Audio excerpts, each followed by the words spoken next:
everyone, welcome to Catching Claudia. My name is Claudia and welcome to Life in episode 5. Today I interviewed Shainah about her experience in Ghana. Don't forget to like, comment, and subscribe, and I hope that you enjoy. Halfway to Mexico, halfway to Tokyo, on this open road. You've arrived, and I'm singing you the song on the west side. Hi everyone, welcome to my channel, Catching Claudia. This is episode 5 of Life In. So please introduce yourself and let's just get started. Hey everyone, my name is Shainah. I am a graduate alumna of East Carolina University, which is where me and Claudia met. And in 2018, I studied abroad in Ghana, West Africa. I could give a complete rundown, which I won't, but I first studied abroad in London in 2017, and then I studied abroad again in Ghana, West Africa in 2018. And so since then, I've really been able to kind of cultivate even more my creative pen. I am an author, I am a poet, I am a spoken word artist, and my time in Ghana really was fertile ground for who I am, not only as a woman, not only who I was as a student, who I am as an educator, but also just who I am as a creative and a person. So that's a little quick synopsis of Shainah. I love it. I was going to ask you about, or make sure that you plugged your art, because I know that you did something with your pieces that you wrote when you were in Ghana, but we'll get there. So so did you say where people can find you? Do you want to share your social media or anything? If not, we don't have to. I just want to make sure you plug yourself thoroughly. Yeah, thank you. So I'm on Instagram and I'm on Twitter primarily. Both are at Shainah M. Andrews. So just spell my first name, the letter M, and then Andrews. And that's where I share a lot of my writing. I share a lot of my spoken word work, and you'll get more of an understanding or like insight into who I am as a person. I also love to cook. That's kind of just something that's been embedded in me through family and through travel. So apart from having spoken word projects and writing projects out in the world, I also have a cookbook, which is an ebook, which is out. So if that's interesting to any of you, be sure to check out any of those things that I do. Oh my gosh, you're amazing.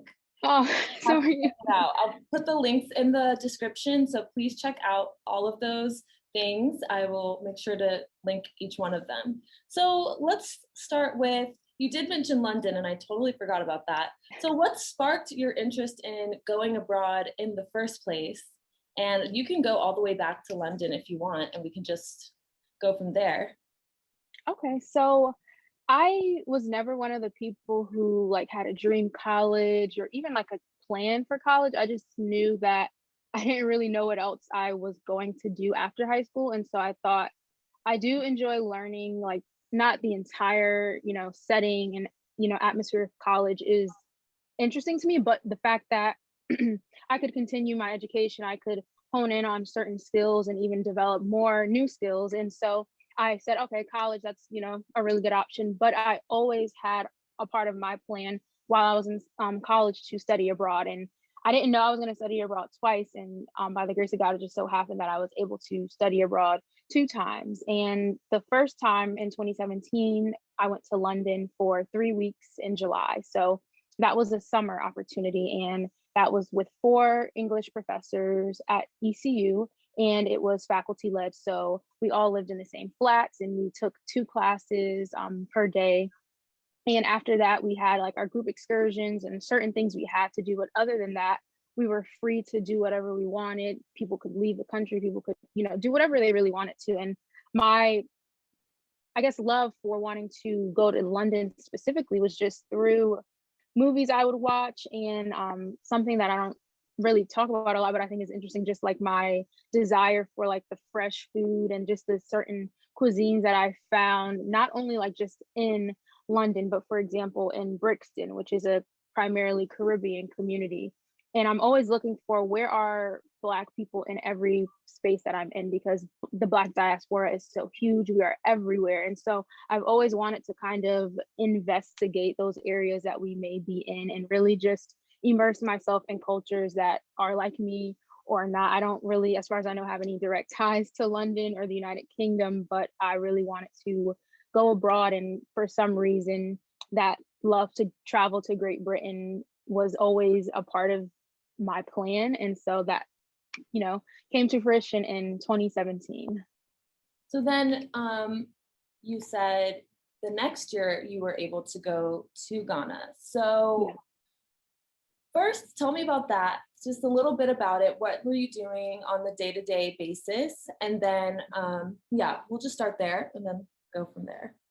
Okay, so I have always, I think, as most Black people, like specifically Black Americans, the desire to know your roots and the desire to know home is such a huge part of our quest while we're here on this earth. And I was able to, it was, I believe, was it 2015 or 2016? It was not that long before I went to Ghana.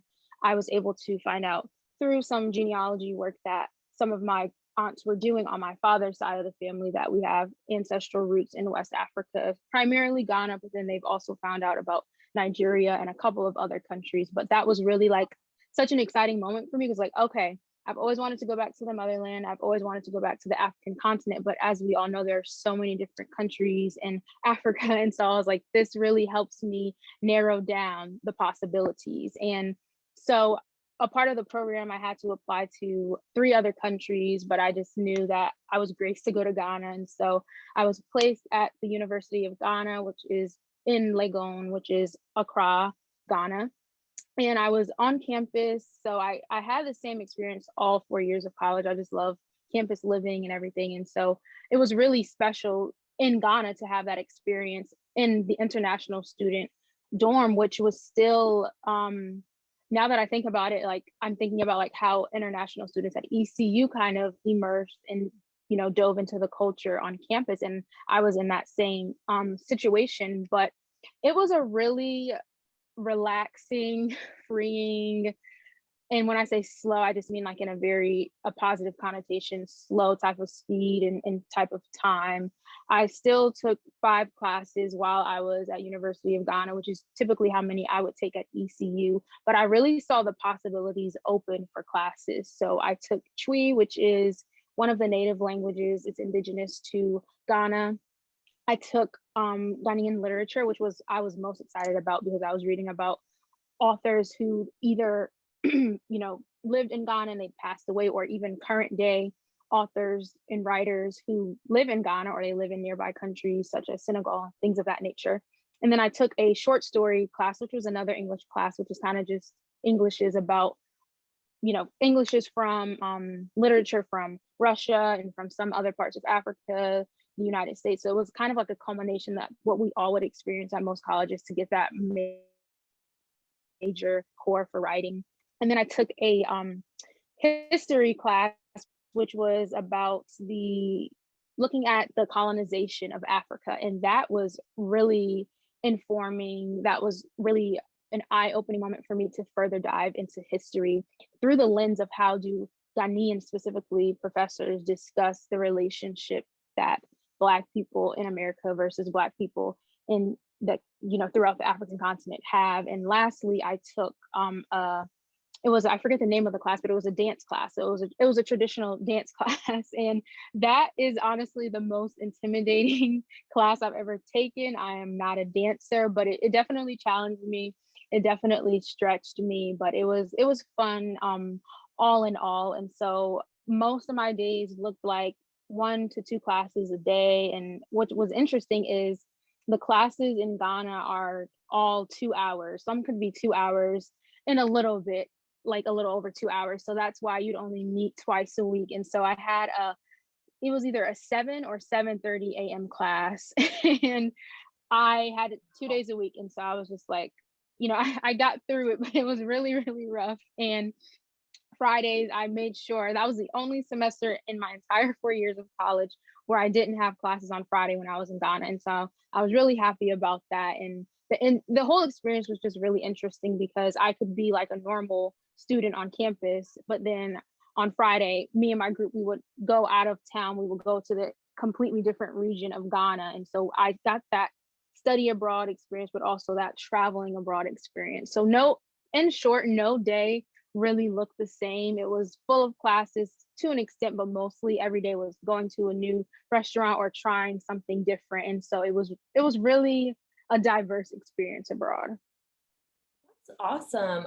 So what did you, if you can Mhm. summarize in the history class, Yeah. I find that very interesting. What was the perspective that they were, not the perspective, but what Mhm. were they saying about the African American diaspora versus the diaspora on in Africa completely, and then in Ghana specifically?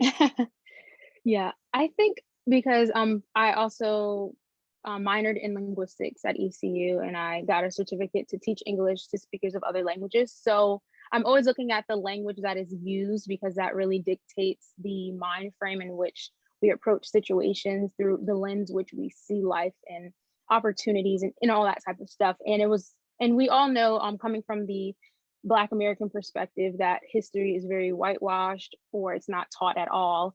And it was interesting to be in that history class because it was primarily international students, Black international students at that as well. There were some Ghanaians and there were some white international students there, but it was primarily a history class full of people who looked like me and had, if not the same, similar experiences. But one thing that I distinctly remember about that class was I saw how the history was misconstrued, but in a different way than what we are used to here in America. And by that, I mean, one of the questions that was posed for a study guide was, what is or what was one of the benefits of colonization?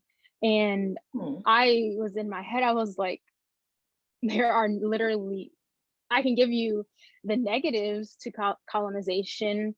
I can talk about the families and the lineages that were ripped apart. I can, we can go into that entire history and then we still wouldn't cover every single detail. But just the way that that question was so casually framed, and even the answer around it was really the introduction of railroads. And I'm like, so we're looking at an entire population of people, a lot of people who we say are our brothers and sisters, we look at as family, whether that's, by blood directly or just because we are all part of this community. And to look at the relationship as just something that was um, just looking at colonization through the lens of there are benefits of it, and this is something that we can kind of reckon with in a good way, that didn't sit well with me, and it also didn't sit well with a lot of other Black Americans who took another history class that I wasn't in. But there was a lot of dialogue between the Black American students and then the Ghanaian students, and even something one of my professors said. He said it in class. This was a Ghanaian literature class. He said that there are a lot of Ghanaians who need to come to terms with the history that happened in Ghana, the enslavement of Black people. And I thought that that was really bold for him, a Ghanaian, to say to a classroom full of Ghanaians who a lot of them did agree with that. But kind of to, in short, all of that to say that it was really interesting to look at the language that was used. And I don't blame the country because there is still a lot of neo-colonialism that keeps Ghanaians tied to the colonists, even though they're not technically there. It's very interesting to hear history through their lens as well, and Yeah. super beneficial. I think learning history from different lenses is very Yeah. important, especially when you travel. So that's really, really cool. So what was some food that you discovered while you were there? I know you are pretty familiar, but was there anything that you discovered that was just you brought home to the United States? Yeah. So the beautiful thing about food is how it's interconnected, and especially looking at the Black diaspora. So black eyed peas are also a very popular food in Ghana. Rice is a staple for many cultures, but definitely the way that it can be made, and it can be built into like rice and beans here. But then in Ghana, what does that look like for so to answer your question, wache,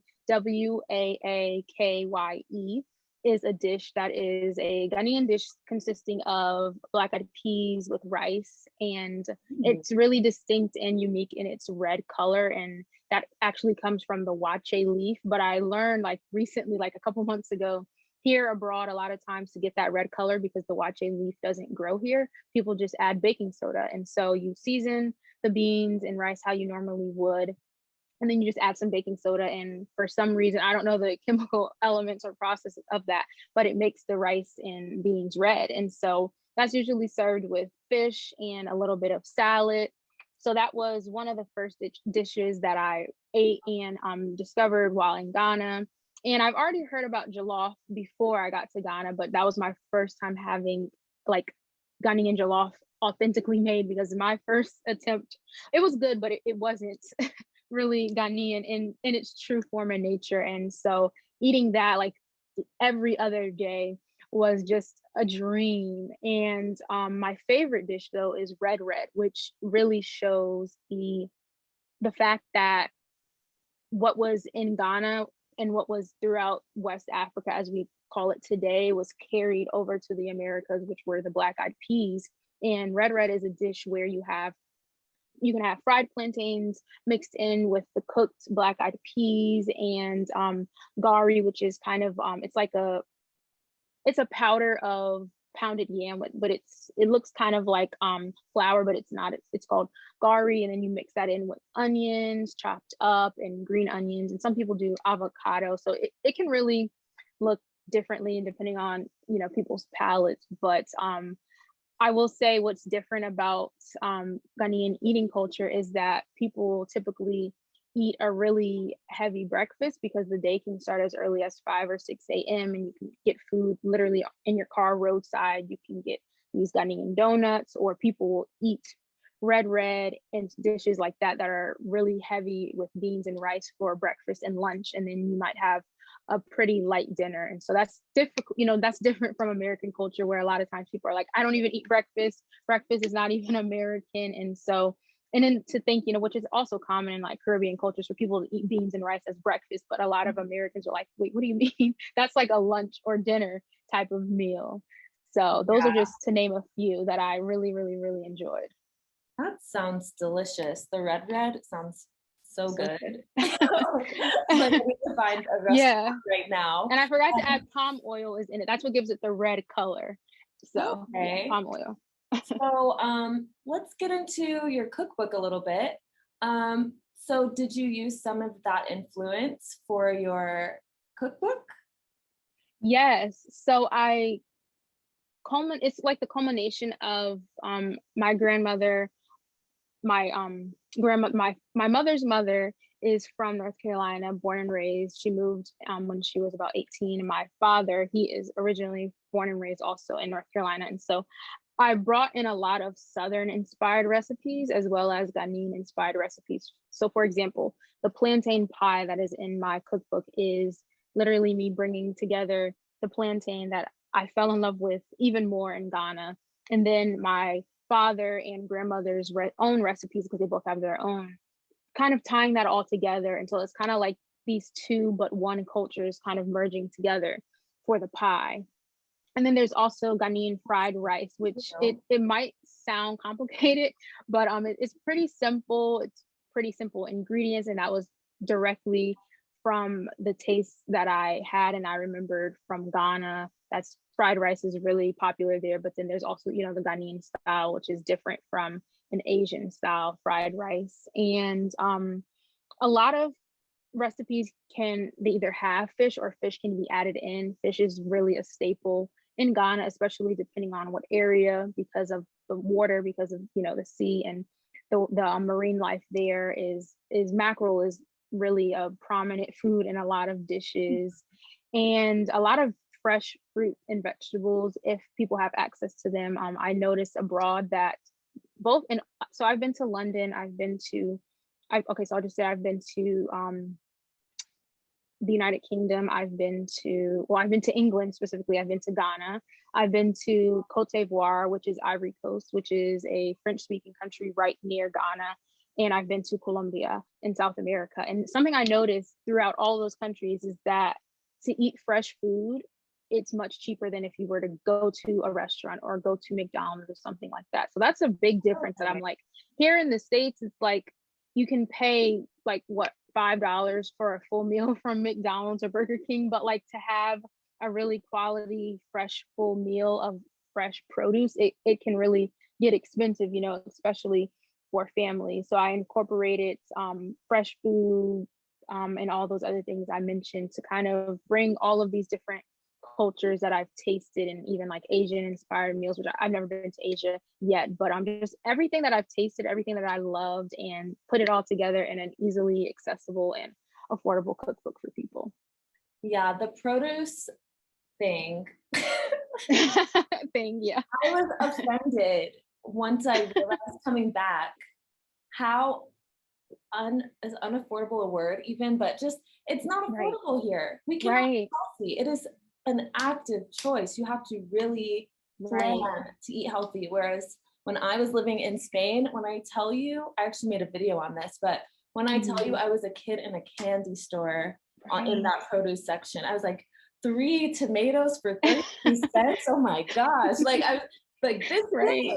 and it's with them, they're very local. I don't know if Ghana is the same way, where they are very much about local foods from around that region. From the roots. So, I was living my best life.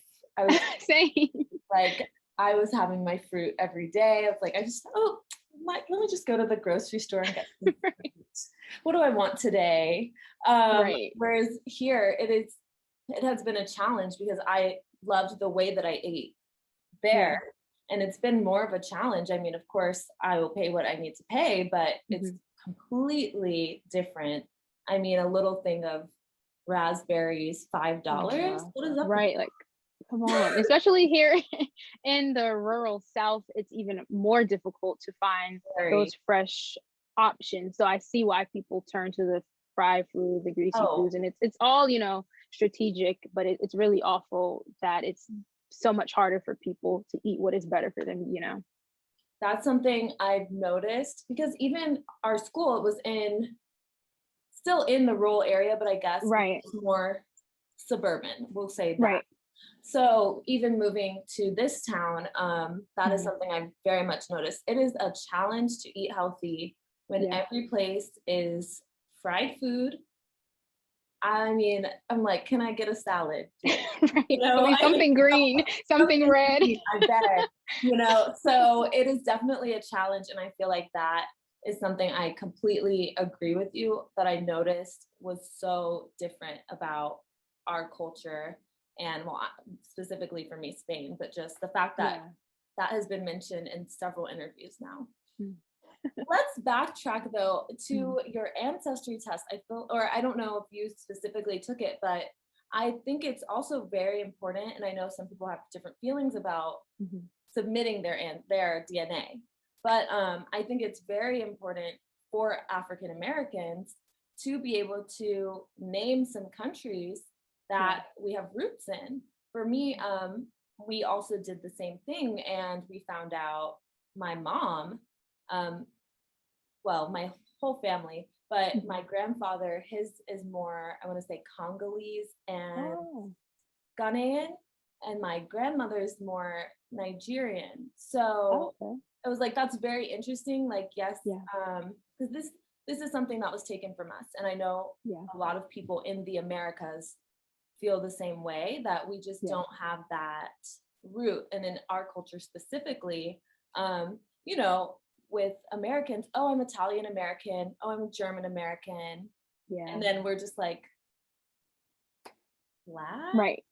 I actually was in class in high school one day, and he was asking us, like, where's our family from?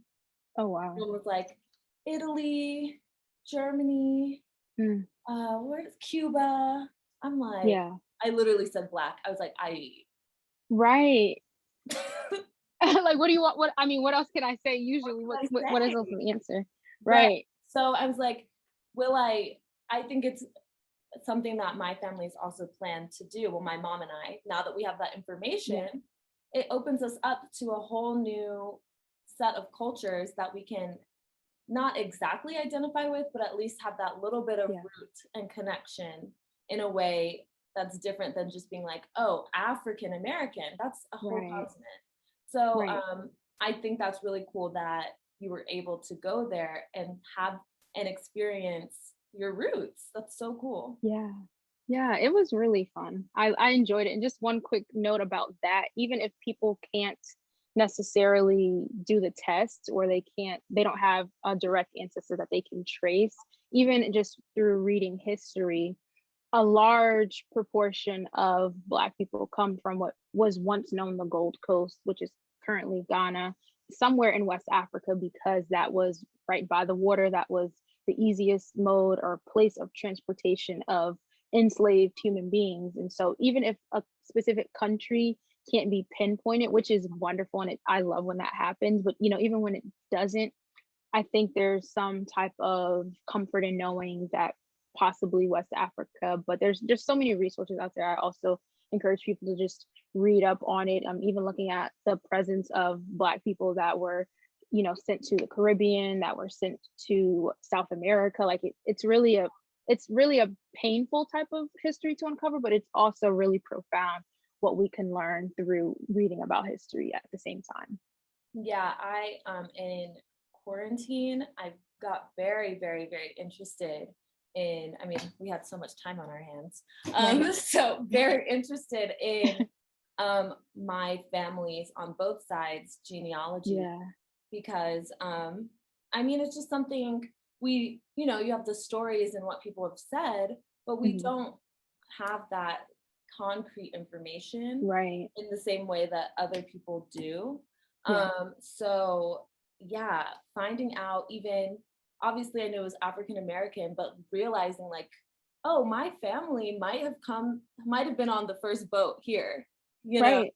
that's very interesting, like very deeply rooted Yeah. American, Yeah. because they brought us Yeah. here, this is it, Right. Right. so just that, or like even the native ancestry, I mean, we all have those stories, but we Yeah. learning that history about our family and how far back it can go is so exciting. So I'm very excited that you got to have that experience. So did you feel any culture shock when you were there? Yeah. I mean, this was pure ignorance on my part, but I don't know about you or any other I don't want to just say Black Americans, just people like Americans. But a lot of times, a part of fashion that I learned about in school, mostly at the level of college, but even like things I've seen online, but like just the love for body jewelry throughout certain African countries. And sometimes it's like I don't really know the correct terms, but the large earrings, or even the sometimes the facial jewelry throughout certain groups of people in Africa. And so ignorantly, I just assumed that in Ghana that would be the same thing. And for people who don't know me in real life, like Claudia, I have facial piercings and I have a tattoo on my wrist. And I didn't realize for probably the first month or so when I was in Ghana that my body jewelry and my tattoo were a lot of the reason for the stares that I would get. And some people would look kind of curiously, some people would kind of look in disgust because there is a negative I later learned there's a negative connotation that you might be a rebellious person or a thug, or just these negative connotations that even some older people in the United States have. But that was what I was told by Ghanaians, that that's usually the attachment to body jewelry that people have. But then there were also Ghanaians our age who were like, oh my gosh, I love your piercings, I love your tattoo, I wish I could get them, but my mom would never let me and I live with her, or all these different types of personal reasonings why they couldn't express themselves in that form. And I remember one time I was going to the clinic for an appointment. I don't remember, I think it was just for I was wondering why I was low energy, and long story short, my electrolytes were low, and while I was in Ghana, just for a little while. Because one thing I will say, like, I won't go on a tangent, but a lot of doctors were telling me it wasn't safe to eat just fresh vegetables uncooked in Ghana for some reason, because you could get certain conditions and things like that. Like mostly you could, like, if you eat certain things or drink certain things, your stomach won't your stomach won't like it basically. And so I avoided that for like the first month of my trip, and that's why I was so low energy. But I eventually was like, you know what, I'll be fine, and I was. So all that to say, I went to the clinic for an appointment, and there was this little boy. He probably wasn't older than 7 or 8 years old, and he was like, why do you have all that stuff on your face, or all those piercings on your face, or something like that?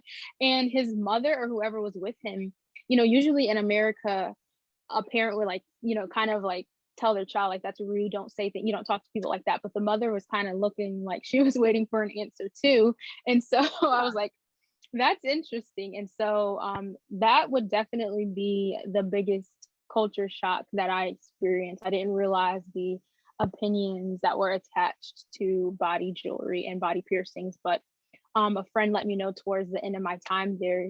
He said, at first I thought you were this wild girl and all these things just because of my facial piercings and my tattoos. But I got to know you, and I got to learn who you are as a person, and you're a really caring and kind person. And so it was also a really, it was really a teaching moment to think that, maybe I was an example of, breaking these stereotypes, and that conversation could be had with his family and his friends to not to really dispel these notions that people have before they even get to know you. Yeah, that's really interesting how much was attached to that. Right. It's like that's definitely, I wouldn't say, I mean, I think here, yeah, we do have, Yeah. but I don't know, for I guess our generation, not a big deal. I honestly don't even notice them half the time. So it was like, that's very interesting. And did you feel like they knew that you were American because of that? Yes. I mean, literally, and I was looking, sometimes when you're in environments, you want to see people who look like you if they're not necessarily there. And so I remember one girl, Ghanaian girl, she had double piercings, and that was it. And the only people I saw who even had more than double ear piercings, like they might have had a nose ring or some other type of body jewelry, they were clearly from abroad. Like a lot of them were European, but that I literally did not see any other examples of that. So I stuck out like a sore thumb. Even like the way that Americans walk, and even the way that Ghanaians walk, even our style as well, are great, like those first indicators of where we're from. So I kind of just unknowingly added these other signals of she's American to myself just by having piercings and a tattoo. Wow. So Yeah. okay, yeah. How do we walk as Americans versus Ghanaians? Okay, so a perfect example I can give you is, remember how we walked or other people walked on campus, quickly zooming by people, just our very quick paced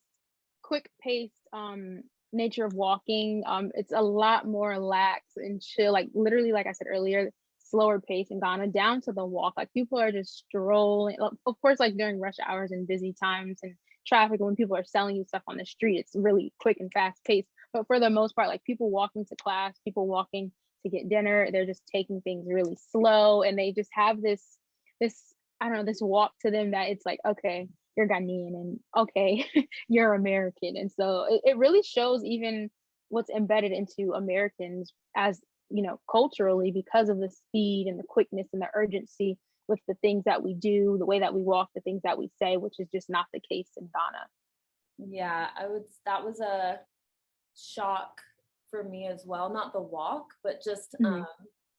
Americans kind of are. We are used to just Yeah, that let's grind go, culture. let's go, let's go. Right.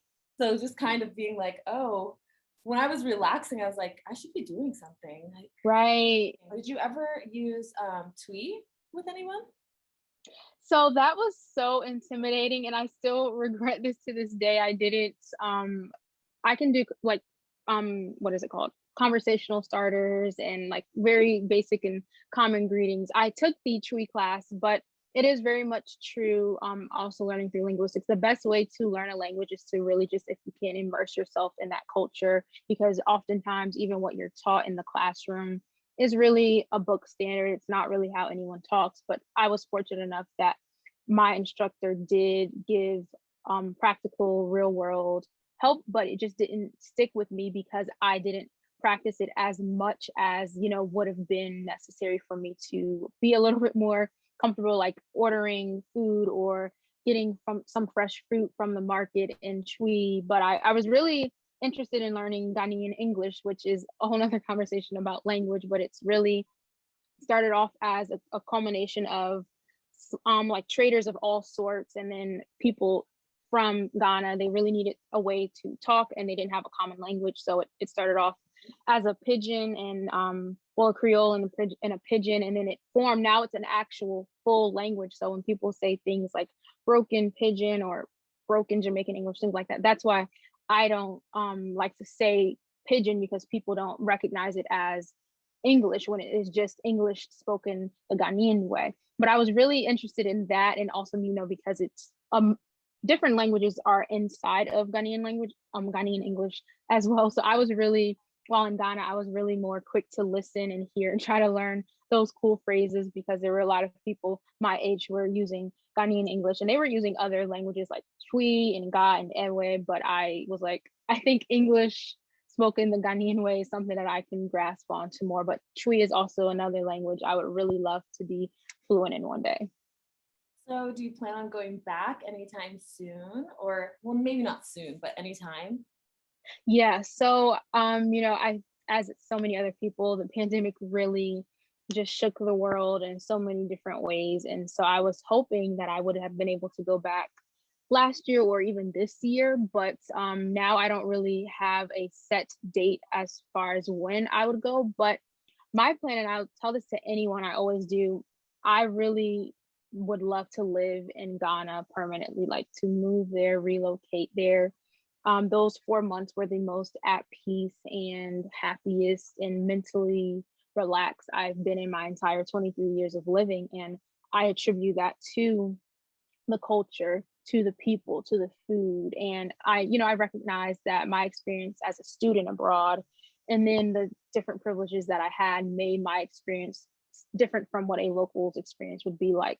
But the way that I like to live my life, the way that I interact with other people, the food that I eat, all of these things that make me me and my identities, I believe that I would be happiest in a culture that is less grind culture, that is less just all the things that I feel like as Black people, as Black women in America, there are just certain things that we're not going to deal with abroad. And there are, a whole set of other issues depending on what part of the world you're in. But like I tell people all the time, I think I would prefer to put up with those problems and try to help find solutions and build into the continent and build up the continent than what I've put up with for over 2 decades on American soil. So the plan is to go back as soon as possible to just visit and see people, and even go throughout other countries that are neighboring, or even other parts of Africa. But I would love to live there like permanently one day. But then it gets into the whole looking at schooling system, like would I want my child to have that Ghanaian education system or the American education system? I'm not saying the American education system is amazing, but just the so it's like just the the things that I know and I have. I'm grateful for my American identity, which I know you can't get if you're not from America, and you can't have. So it's kind of like that catch-22, but like as a woman without children and who loves to travel, I just see myself thriving in Ghana permanently.